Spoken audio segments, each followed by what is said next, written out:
What did that one teacher do to you that you'll never forget? My band teacher drove me home several times after the 7 p.m. jazz band practice. My dad was supposed to pick me up, but several times he fell asleep and didn't answer the phone when I tried to call. The professor I had for my Calculus 100 class in university was awesome. He was a good teacher and funny and engaging. If it was a first-year class with over 100 people in it, I was just a face in a big crowd. I was on campus after hours a couple years after I graduated. They run programs for kids in the evenings and was dropping off my oldest and I saw him. He stopped, looked at me hard, and said, "First name, last name." Not a bad student. Not great, but definitely not bad, and kept walking. This was a good 6 years after I graduated. Absolutely amazed he would have remembered me at all after teaching how many hundreds of students in between. That is just crazy. Had the police come to the school because he had reason to believe I was smoking cigarettes and using drugs in 7th grade? No, both of my parents smoked in the house. I didn't even know I smelled like cigarettes until the police told me why they were searching my backpack, desk and locker. In my senior year, my English teacher asked me if I was manic-depressive after turning in a personal essay, only for me to get diagnosed with bipolar disorder a week later. My 4th grade teacher locked a girl in the closet to punish her for crying all the time. Had 10 minutes to spare before lunch bell and he told us all to go jerk off or whatever it is you do. I don't know what he wanted to say and he apologized to us, but it was funny as hell.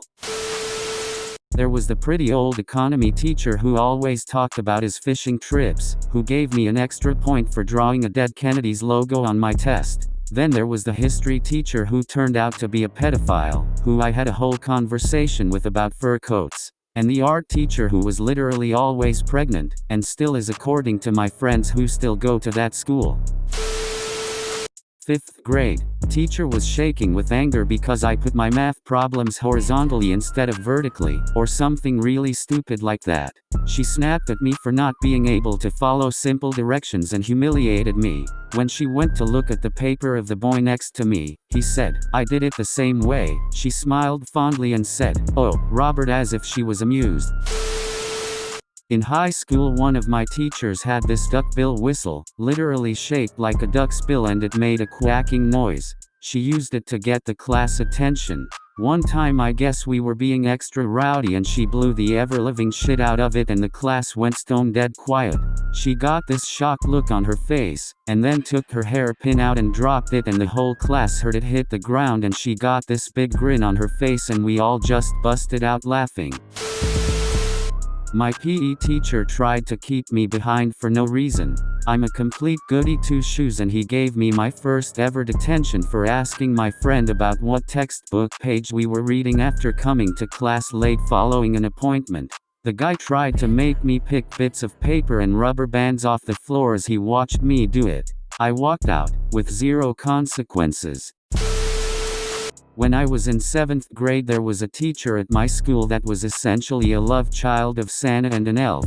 Dude was 5 feet 2 inches, over 300 pounds, and had a beard that would put Gimli to shame. My first ever conversation with this man ended with him saying, "Now you go get yourself something to eat, big man." Shit caught me so off guard, I didn't realize what he had said until after I walked away.